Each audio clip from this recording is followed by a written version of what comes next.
first time and then the camera disappeared. So I'm just going to start from the beginning. This is Muzna. I'm an occupational therapist at the American Stroke Foundation. Today we're talking about the science of stress. We're going to, the purpose of these live Q&As is to kind of provide just a framework of information so that people feel comfortable and knowledgeable enough to share their questions and comments. It's not meant to be an in-depth lecture, so please join the chat with your questions and comments. And for more information on what we talked today, you can find more information on our website at americanstroke.org, and there you'll find links to our YouTube, Instagram, Facebook, and blog. Please pass this video along to anyone you feel like would benefit from it. So what is stress? For today's discussion, we're going to define stress as a state of worry or mental tension caused by a difficult situation. Stress is a normal human response that prompts us to address the challenges in our environment. All of us feel stress to some degree. The signs of stress can get little, into the weeds. I don't want to get too technical, so we're going to keep the science of it brief and then go to some take-home messages. As I'm talking, if you have any questions or comments about stress or discussions you've had with your provider or problems to managing stress after a stroke, please let me know so we can problem solve together. So let me figure out a way to put notes. Okay. The stress response begins in the brain. When someone confronts an oncoming car or other danger, the eyes or ears, or both, send information to the amygdala, which is an area of the brain that contributes to emotional processing. The amygdala interprets the images and sounds. When it perceives danger, it instantly sends a distress signal to the hypothalamus. So we're just going to focus on two brain areas. Everyone may not be familiar with brain anatomy, but essentially it's amygdala, emotional processing, and hypothalamus, which is your command center. The hypothalamus is like a command center. This center of the brain communicates with the rest of the body through the autonomic nervous system.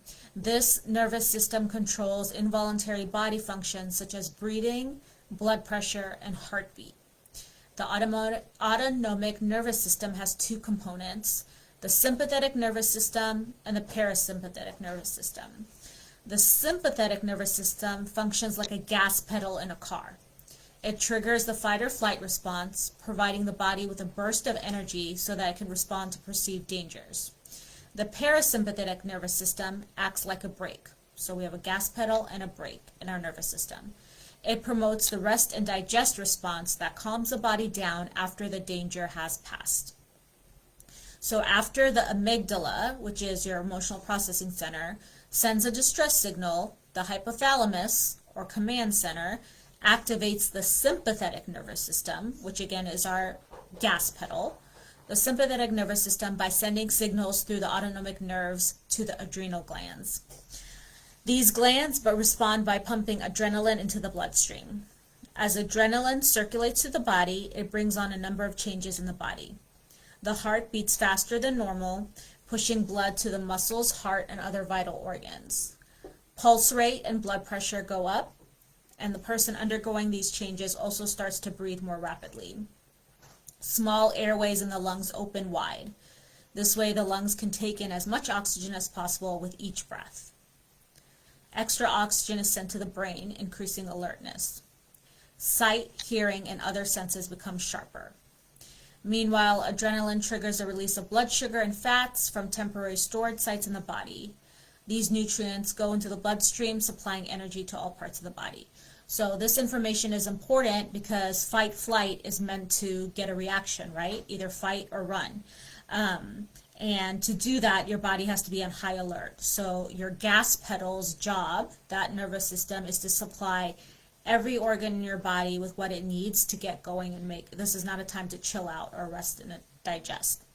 And this is important to know because later we're going to talk about strategies to counteract that response. So you need to know what happens in fight or flight to be able to coax your system back into rest or digest, or the brake pedal.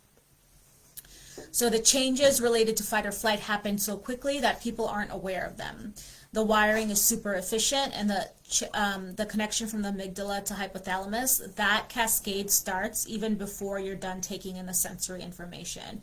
So that's why people, jump out of the way of a car before they even fully realize what's happening. That system is meant to keep us alive, so it happens quickly. Okay, so after that initial surge of adrenaline that happens with distress signal being sent from the command center, the hypothalamus then activates the second component of the stress response system. And this you can look up yourself. It's called the HPA axis.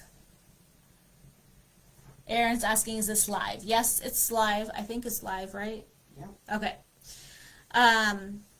The HPA axis is made up of the hypothalamus, which is your command center, the pituitary gland, and the adrenal glands. So, long story short, the HPA axis relies on a series of hormone changes to keep the gas pedal, or the sympathetic nervous system, pressed down. The gas pedal stays pressed down by the release of cortisol, which some of you may have heard as being referred to as the stress hormone. So the body, with the release of cortisol, stays revved up and on high alert. When the threat passes, cortisol levels fall. Then the parasympathetic nervous system, or the brake system, starts to calm down the stress response. Okay, so essentially what happens is one of your primary senses, hearing or vision, perceives a threat. That gets sent to the amygdala, which is your emotional processing. The amygdala sends a distress signal to the command center, and the command center starts the release of adrenaline and cortisol, which both keep the gas pedal pressed on until the danger has passed. And then once the danger has passed, the sister system, the rest and digest system to fight or flight, kicks in to calm everything down. Now, I think if you guys reflect on your own experiences, you know that you've responded differently to stressful situations in terms of how much it knocks you off your feet and how long it takes to get back on your feet. And a stroke, is a completely foreign experience for most people. And so it can be one where your responses may have been heightened. Like it may have thrown you off. It may have thrown you into survival mode in a way that you weren't used to. And catching your breath from the actual stroke and also the steep learning curve that follows may be something you're still working on. So that's the point of having a talk like this today, is to talk about, have at least a working knowledge of why the gas pedal stays on when you feel like the brake pedal should be on, and how to make that transition more efficient for you. So that was the sciencey part. If you have any questions, please let me know. The take-home messages. So, stress is something, the physiology of stress, the science of stress, the neuroanatomy of stress, whatever you want to talk about. You can spend a lot of time researching and learning all the nitty-gritty, but over the years, I've kind of consolidated everything into 3 take-home messages so that my patients or clients at least have a starting point for discussion with their medical providers. So these are my 3 take-home points about stress. Number 1, the impact of stress on body and brain health is cumulative. It's not a stress and reset type of situation. So every stressor, especially one that disrupts your daily life, impacts your resilience following subsequent stressors. So everything builds on itself. So if you've sprained an ankle and it heals, the next time you sprain an ankle, it's not a sprain on a healthy ankle, right? It's a sprain on a previously sprained ankle. So same with stress. We think, oh, this will pass, I'm just going to push through. But every stressor, especially something that really knocks you off your feet, is going to impact your ability to recover from and process the next stressor. So that's why stress management or resilience, or whatever you want to call it, coping strategies, needs to be an important part of your toolbox, because the effect is cumulative. Number 2. So I think we've all heard that, when you're dehydrated, it means you're already thirsty. So the same thing applies to stress. By the time you quote unquote feel stressed, your body and brain are super stressed. Obviously that's not the technical medical word, but for our intents and purposes, that's what you want to think of, right? If you're thirsty, you're already dehydrated. Did I say that reverse initially? I probably did. If you're thirsty, you're already dehydrated. If you feel stressed, whatever that feels like for you, stuff has already been way elevated on the inside. So this is why you want to be proactive. You want to practice good brain health, mental health, emotional health strategies proactively. Build them into your day versus only doing them when you feel like you need it. So an example you can think of is if you have a sedentary job or you're sitting. If you only get up from your chair when your back starts to hurt or your bottom starts to hurt, like, you're going to be in pain for a bit. But if you make it a point to get up every, once every hour, once or twice every hour, you're going to head off that pain. Same with stress. You want to be proactive about it. If you know that your transition post-stroke and your return to normal activities is bumpier than you feel like it should be, or you feel like you don't have adequate support, or you feel like you can't get to home life because you're still in crisis mode, a discussion needs to happen. A discussion needs to happen with you, your caregiver, your family, your medical providers, because stress is adaptive. There's a purpose for it. It's meant to call you to action. But prolonged stress without adequate resolution will wear and tear on your body. It's not a sustainable state. And as long as you're in that high alert, fight, flight, to whatever degree is relevant to you, everything else falls to the wayside. That becomes the fire that your brain has to put out. And then things like remembering where your keys are, things like having frustration tolerance when you're trying to communicate with family, those things don't matter to your brain when you're in a high state of stress. Resolving that stress is number one. Stress will kill you, and stress will impact your outcomes after a stroke. Okay, number 3, fight or flight is an all or nothing response. So if you can do something that contradicts the fight or flight response, your symptoms will get better quickly, more quickly.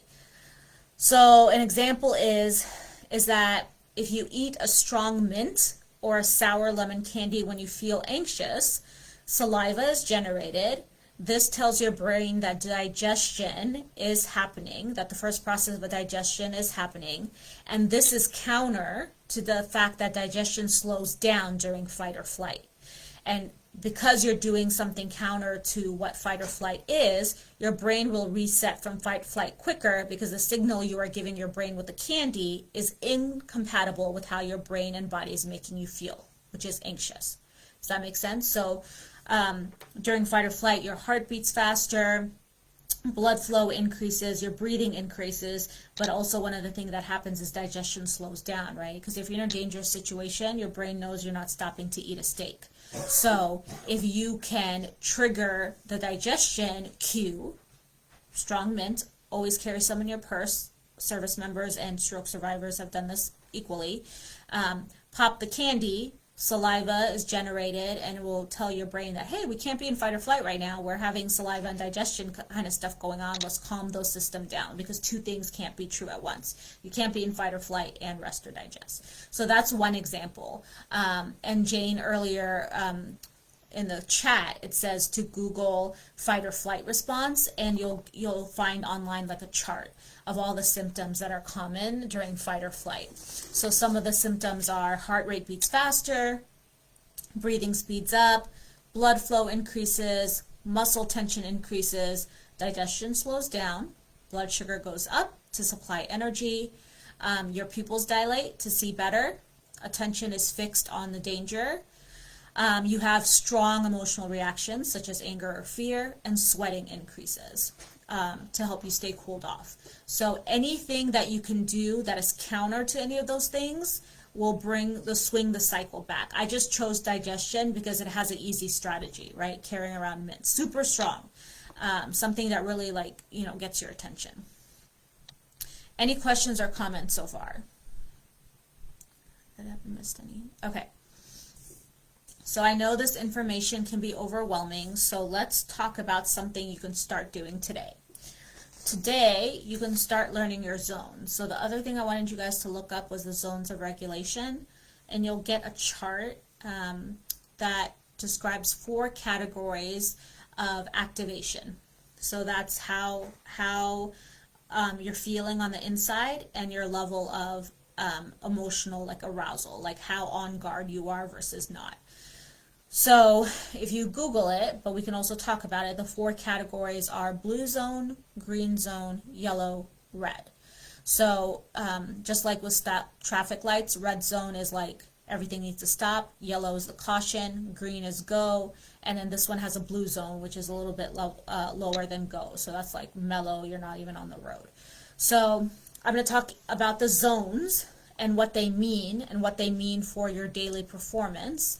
And then I want you guys to think about what those zones look like for you. Because for some people, you know, when you think of anxiety, you think of like, you know, someone really fidgety and nervous and thoughts are moving fast and things like that. Everything speeds up.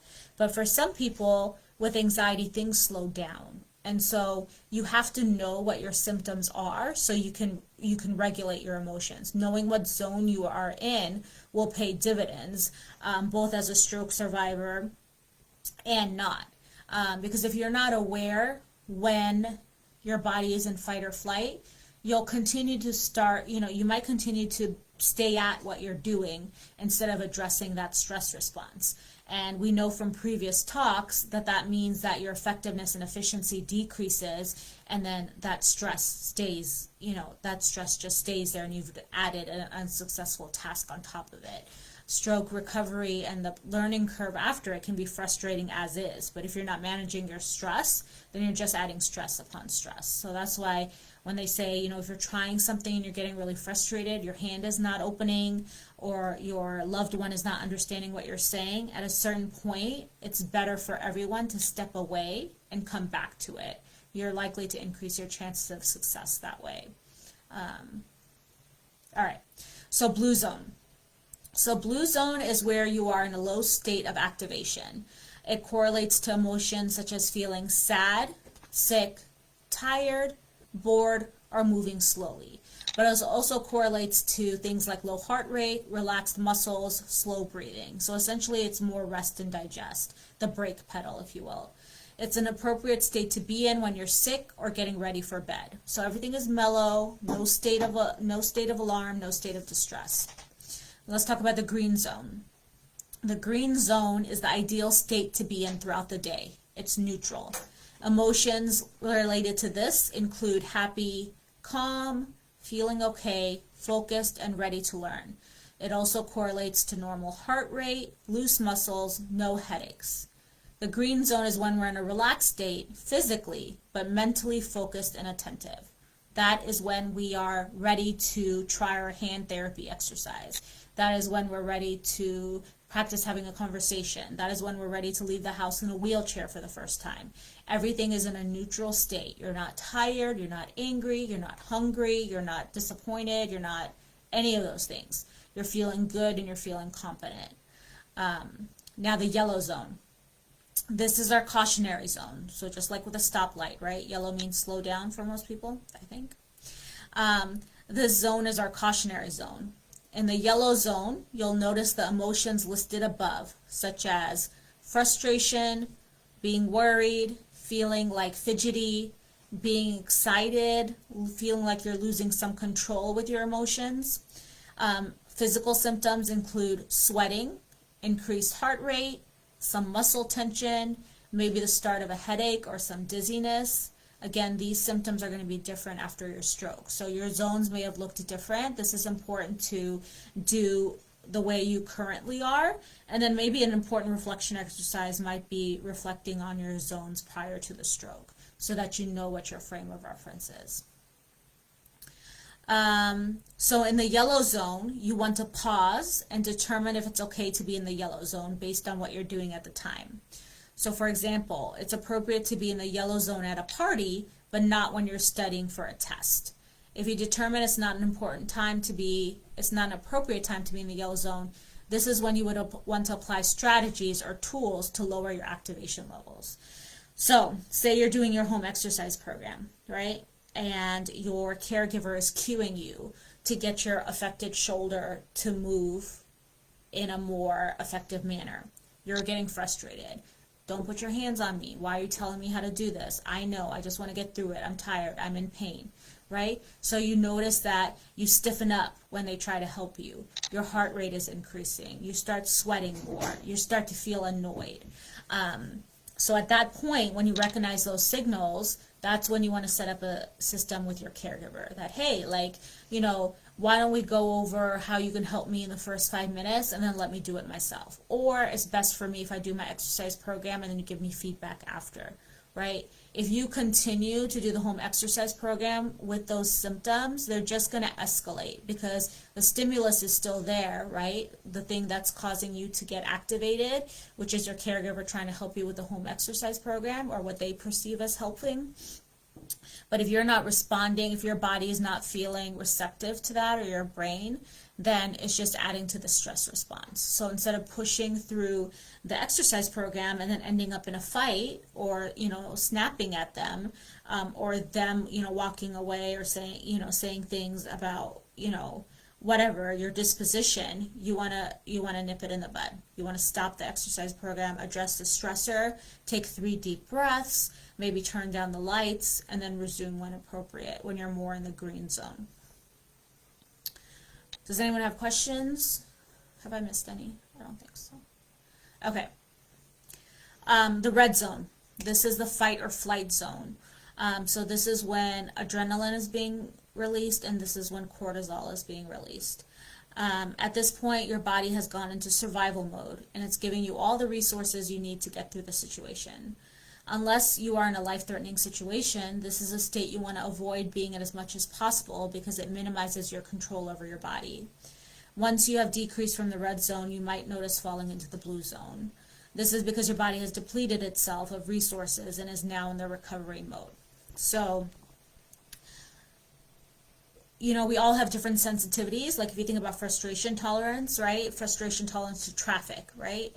I'm sure you can think of people in your life where some people are get way more anxious or agitated with a certain level of traffic relative to you or other friends. So same with the fight or flight zone. Some people go through those, like they have very narrow windows for their zones. It doesn't take a lot to go from yellow to red. It can happen instantly. And some people, it takes a lot. They just don't register things as readily as other people, and so it takes a lot for them to get the input that things are in their red zone, and that's part of what we'll talk about in our talk next week, which I'll mention in a second. So in the red zone, unless you're in a fight or flight situation, this is the chronic stress. Persistently being in the high yellow zone and red zone, it is what is going to tear down your body because all resources go to that fight or flight, right? Fight or flight means there's a signal coming into your brain that there is an imminent danger. And like any imminent danger, you have to go to that, you know, the source first. And so all resources go to that. That means it makes it harder to do your day-to-day tasks. Something that may be as routine as getting dressed to something a little bit more complex after a stroke, such as getting to and from the doctor's office. So if you know your zones and you can recognize the feelings associated with each zone, you can be prepared with strategies. So let's use an example of, you know, getting to your doctor's appointments after the stroke. So if you don't have a caregiver to drive you and you rely on like a transportation service, right? Think about the best time to make a doctor's appointment. Now, obviously this is limited by doctor availability, but you know, some things to think about as you're getting your network ready, if you will, is what is the best time of day for me to do that? You know, when are the ride services absolutely booked and more likely to be late versus not? And how can I schedule things around that? Sometimes you can't. So if you can, obviously scheduling things first thing in the morning is the best from a scheduling standpoint when scheduling is not under your control. So when the ride share is available, when the doctor's appointments are available, etc. Scheduling in the morning, if you can, is ideal. But if logistically that is not a viable option, then you also want to think about how you structure the rest of your day when you have a doctor's appointment. Is the day you have a doctor's appointment and have to use a transportation service also the best day to schedule grocery shopping? And, you know, a new home exercise program and meeting with friends later? Or is the day that you have a doctor's appointment and have to use, a transportation service, the day to not have anything else scheduled that requires being there at a certain time, so you have time before, during, and after without feeling stressed, right? So you want to be strategic. And the more you know about fight or flight and what that means for you, the more you can be strategic about how you're going to, establish your new routines. Because as long as you're in the perpetual stress state, for whatever reason, establishing a new routine is going to be an uphill battle. And unfortunately, most of us could use some tweaking on our stress and management and emotional health strategies, but it's never, it's never too late. Better late than never. And recovery from a stroke and healing from a stroke or being a caregiver just kind of, puts a spotlight, especially on the need for having that area of your health really robust. Okay, Karen says, what happens when they snap at you in a moment when it's really important for safety at that moment? That's a good question, Karen. So, safety first, right? You can't worry about, so when it's about safety, having a discussion in general covering those safety situations is going to be the most effective thing, so that when you are at risk for falling, when you are at a risk for losing your balance, we're not having a conversation. I'm going to do this and we're going to get to a safe spot and then we can have a conversation. It can seem kind of harsh, but it's not harsh when you have that discussion beforehand, right? Because it's not just the safety of the stroke survivor, it's also the safety of the person who's trying to keep them safe, right? So I do that when I work with clients and participants too, when we're doing a transfer. We're not having a conversation, we're not joking around, and I'm not being, super nice therapist when there's a safety issue. We're going to have a discussion on how we're going to do this safely, and if you do something or something happens that starts to create unsafe situations, we're not having a discussion until the unsafe situation is resolved. So, and also, snapping and losing your temper, again, is the quickest way the brain knows. Getting angry is the quickest way the brain knows how to shut things down when some system is at capacity, when there's some overload demand. And so when someone is like losing their balance, that's really scary, right? It's a complete sense of loss of control. Their sensation to half their body, or their the way their legs feel underneath them is completely foreign to them. And so when you lose your balance, it's scary. And so a lot of times anger is really interesting. Like, I do a lot of work with people and like spouses on like what the anger actually is, right? The brain will always resolve to an angry, irritated response because it's the quickest way to shut things down, right? If you snap at someone, they walk away or it ends the conversation. Or if it escalates, you just get angrier, right? Your brain is telling you it's overloaded, and the quickest way to end that is to be angry, to be a jerk, to say something mean, right? So those are the situations where if you can recognize that, hey, when I lose my balance, I get very frightened and that makes me angry, or I snap and I'm not lost, I feel like loss of control, have that discussion beforehand so you can have a system in place.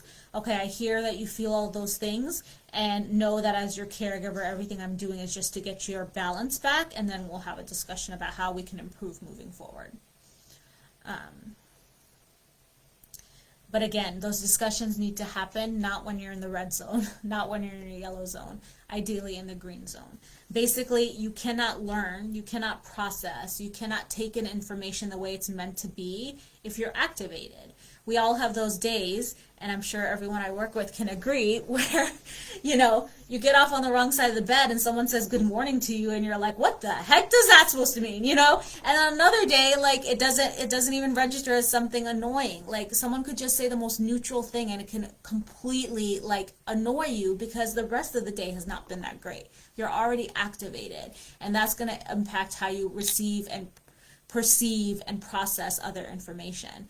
So one of the big, and we've talked about this in communication strategies before on a previous Facebook Live, but not having those drive-by conversations where people are in different states of activation or energy. So someone's been home chilling for a while, someone just comes in from running errands, the person running errands is like running at that, 100 miles a minute. We got to do this. Oh, this happened, this happened, this happened. And the look on the person's face who's been chilling may not be what they want to see, right? They're like, oh, you weren't listening, or you didn't look interested. No, it's not necessarily that. It's that there's an energy mismatch. Have a scheduled time and place to have conversations that need to happen. And that way you guys can both come to it prepared. You're not going to be running errands and then rushing into the meeting, ideally, if you want it to be a success. Successful communication happens when you create the atmosphere for it. Don't try to have an effective conversation when you're both hungry. It's not going to go well. Don't have one when you're exhausted from your home exercise program. Not going to happen. Okay, so Alyssa says, the most stress symptoms are when I am on my menstrual cycle. Well, good. You know that, right? So you know that your stress response or your stress symptoms increase around that time. So structure your activities around that time. Go lighter on days where you have to be somewhere at a certain time, especially if you're relying on someone else for transportation or assistance. Use that information to your advantage. Trish says it helps to understand that it's everyone's first stroke. Try to have grace with each other. Yeah. It's not just the person, it's not just the stroke survivor that had the stroke, right? It's your caregiver had a stroke, your family had a stroke, like your whole team had a stroke, because it impacts everyone whose life is connected to you. And regardless of it's your second stroke or third stroke, they're all different, and anyone who has multiple kids can, testify to that. How your first kid is not guaranteed to be how your second kid is going to be. And same with a stroke. Just because you experienced it before doesn't mean the next one is no big deal. It still is a major life disruption.